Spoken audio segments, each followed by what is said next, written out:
Selamat datang di catatan terakhir. Cerita yang seharusnya tak pernah didengar. Welcome back guys di catatan terakhir. Podcast horor yang gak selalu bikin takut, tapi selalu bikin kepikiran pas mau tidur. Iya, dan kali ini kita akan bahas salah satu rumah paling terkenal di dunia. Rumah yang katanya sih dihuni lebih dari sekedar setan. Seremnya bukan main, ini beneran kisah nyata loh, bukan karangan. Namanya Rumah Amit Evil. Atau lebih lengkapnya The Amit Evil Horror, yang letaknya di New York, Amerika. Dan cerita ini tuh udah diangkat jadi buku, film, bahkan dokumenter. Kita mulai dari tragedinya dulu. Tahun 1974, ada satu rumah di 112 Ocean Avenue, Amit Evil. Isinya keluarga DeVeo, ayah, ibu, dan 4 anak. Udah gitu, ada suatu malam, anak tertuanya, Ronald DeVeo Jr., bangun dan nembak semua anggota keluarganya sendiri, guys.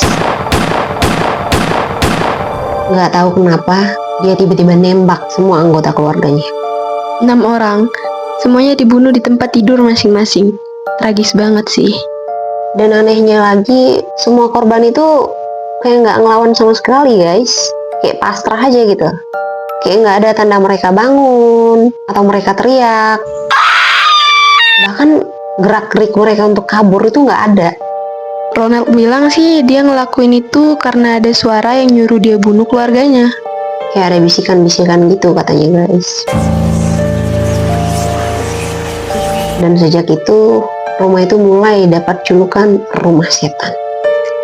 Nah, setahun setelah tragedi itu, ada keluarga baru pindah ke sana, disebut keluarga Lutz.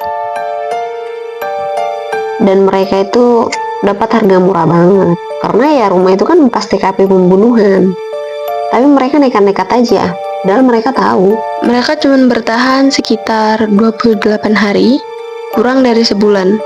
Mereka kabur tanpa bawa satupun barang-barang mereka. Ya jelas lah. Kalau gue sih ogah, dari awal gue gak mau. Kalau kalian mau gak, guys? Udah gitu, mereka ninggalin makanan yang masih di meja. Kasur mereka tuh masih rapi. Bahkan baju di lemari itu gak sempat mereka ambil. Kenapa sih mereka kabur tanpa bawa apa-apa? Karena mereka ngalamin teror tiap malam. Kayak dapat gangguan supranatural gitu. Mulai dari bau busuk gak jelas asalnya, suara keras dari lantai bawah, suhu ruangan yang tiba-tiba drop dingin banget, sampai penampakan. Ngeri sih cuy. Anak mereka yang paling kecil, si Missy, punya temen imajiner namanya Judy. Tapi katanya Jody ini bukan teman biasa. Kata Missy, Jody punya wajah kayak babi dan matanya merah. Anak kecil emang sering bisa ngeliat yang gitu-gitu ya, guys. Dan pas orang tua mereka ngecek kamarnya, mereka benar-benar lihat sepasang mata merah dari luar jendela. Padahal kamar itu di lantai 2. Gue merinding anjir. Udah gitu, belum lagi nih, pintu tiba-tiba kebuka sendiri. Salib di dinding kebalik. Dan lorong-lorong yang berubah bentuk. Gila sih. Ini serem banget anjir. Udah kayak apa aja gitu, kayak di film-film. Akhirnya, keluarga Lutz minta bantuan 2 paranormal legendaris, Ed dan Lorraine Warren. Yes, mereka yang juga menangani kasus Annabelle dan The Conjuring. Pas Laura ini masuk ke rumah itu, katanya dia langsung ngerasa kayak ditusuk ribuan jarum dari udara. Dan dia bilang rumah itu bukan cuma berhantu, tapi udah jadi sarang energi jahat. Gue masih penasaran guys, kenapa bisa kayak gitu? Apa itu gara-gara mereka dibunuh secara tiba-tiba tanpa alasan? Jadi arwah-arwah mereka ya tetap gentayangan di situ ya kan, dan ngeganggu setiap orang yang masuk ke situ. Karena itu kan hunian mereka. Dari awal mereka hidup sampai mereka mati kan di situ. Jadi serem banget cuy, gila sih, merinding gua. Udah gitu, waktu timnya foto bagian rumah, lo tahu nggak? Salah satu kameranya nangkap gambar anak kecil berdiri di tangga dengan mata putih menyala. Padahal jelas-jelas nggak ada anak kecil di situ, kan kosong. Bisa dipastiin kalau itu si penghuni. Sampai sekarang, rumah itu masih ada, tapi udah beberapa kali ganti pemilik. Banyak yang bilang sejak direnovasi energinya netral. Netral, tapi tetap aja banyak orang bilang kalau mereka lewat depan rumah itu ada rasa kayak nggak nyaman gitu, kayak diawasin.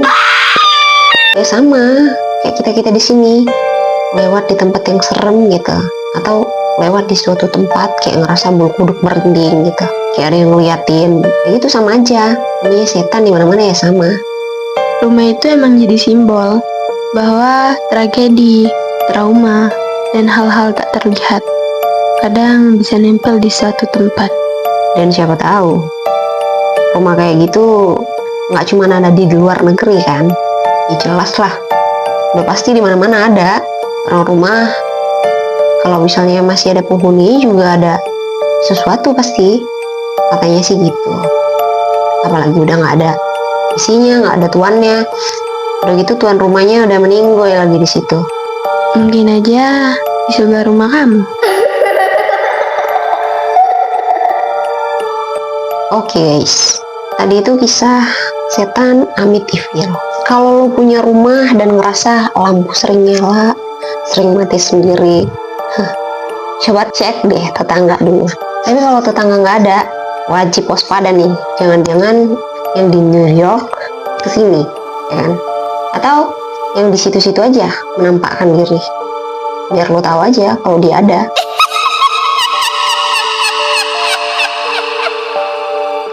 Ya, siap-siap aja. Tidur kamu ditemenin Judy. Ditemenin Jody cuy, bukan ditemenin doi.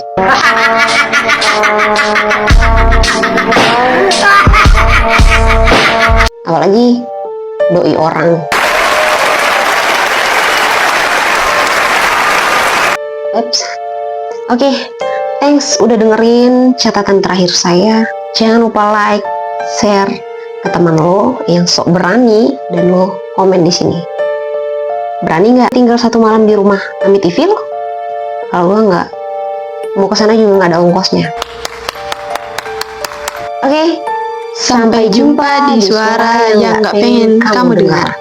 Terima kasih sudah mendengarkan catatan terakhir, dan catatan ditutup.